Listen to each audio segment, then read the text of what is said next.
चाणक्य के 7 गुप्त धन सूत्र। अमीर बनने का मनोविज्ञान। प्राचीन भारत की एक शांत रात्रि थी। गुरुकुल में अग्नि प्रज्वलित थी।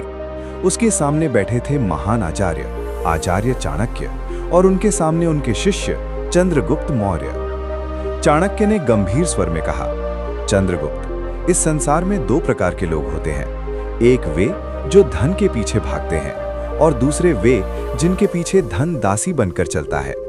क्या तुमने कभी सोचा है कि एक ही मिट्टी से जन्मे 2 मनुष्यों में से एक सम्राट क्यों बनता है और दूसरा जीवन भर संघर्ष क्यों करता रह जाता है? चंद्रगुप्त ने विनम्रता से पूछा, गुरुदेव, क्या ये सब कर्मों का फल है? चाणक्य मुस्कुराए और बोले, कर्म तो दोनों करते हैं पुत्र। मजदूर भी दिन भर परिश्रम करता है, फिर भी उसके हाथ में केवल रोटी आती है। वहीं एक बुद्धिमान व्यापारी बैठकर योजना बनाता है और स्वर्ण मुद्राओं के ढेर लगा देता है। अंतर शरीर का नहीं, अंतर बुद्धि का है। आज मैं तुम्हें धन के 7 ऐसे सूत्र बताऊंगा जिन्हें यदि तुमने समझ लिया तो संपत्ति स्वयं तुम्हारे पास आएगी। पहला सूत्र है मानसिक शक्ति बनाम शारीरिक श्रम। जो व्यक्ति केवल शरीर से कमाता है उसकी आय की सीमा होती है, लेकिन जो व्यक्ति बुद्धि से कमाता है उसकी आय की कोई सीमा नहीं होती। एक जंगल में 2 लकड़हारे थे।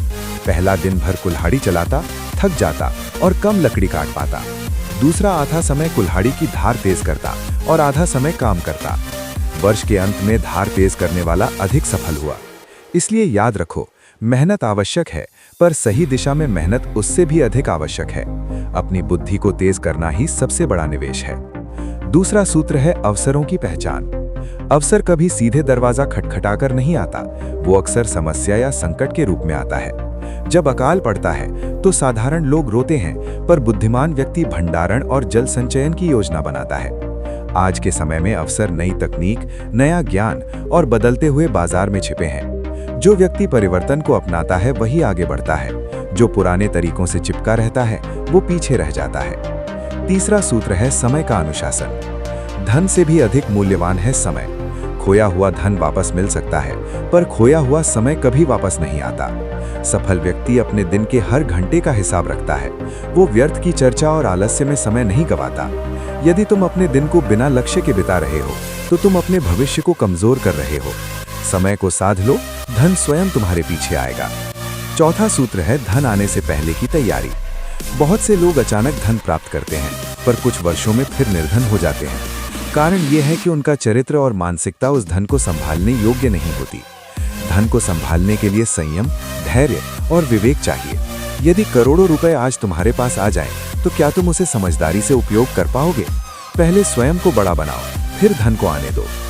5वां सूत्र है संगति का प्रभाव। मनुष्य उन लोगों जैसा बन जाता है जिनके साथ वो अधिक समय बिताता है। यदि तुम्हारे आसपास नकारात्मक सोच वाले लोग हैं तो तुम्हारी सोच भी सीमित हो जाएगी। यदि तुम्हारे आसपास लक्ष्य और परिश्रम की बात करने वाले लोग हैं तो तुम भी वैसा ही बनोगे। इसलिए अपनी संगति सोच समझकर चुनो। अच्छे विचार और अच्छे लोग जीवन की दिशा बदल देते हैं। 6ठा और आखिरी सूत्र है ना कहने की कला।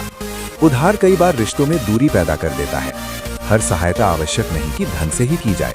यदि तुम हर किसी को प्रसन्न करने के लिए धन बांटते रहोगे तो अंत में स्वयं असहाय हो जाओगे। इसलिए विनम्रता से ना कहना सीखो। अपनी प्राथमिकताओं को स्पष्ट रखो। समझदारी से लिया गया निर्णय ही धन की रक्षा करता है। अंत में 7वां और अंतिम सूत्र है निरंतर सीखना और दान। ज्ञान वो धन है जिसे कोई चुरा नहीं सकता। जब तुम्हारे पास धन आने लगे तो उसका एक भाग स्वयं को बेहतर बनाने में लगाओ और एक भाग समाज की भलाई में। जो व्यक्ति केवल संग्रह करता है उसका धन रुक जाता है। जो व्यक्ति प्रवाह करता है उसका धन और सम्मान दोनों बढ़ते हैं। अंत में चाणक्य ने कहा, इन सूत्रों को केवल सुनो मत, इन्हें अपने जीवन में उतारो।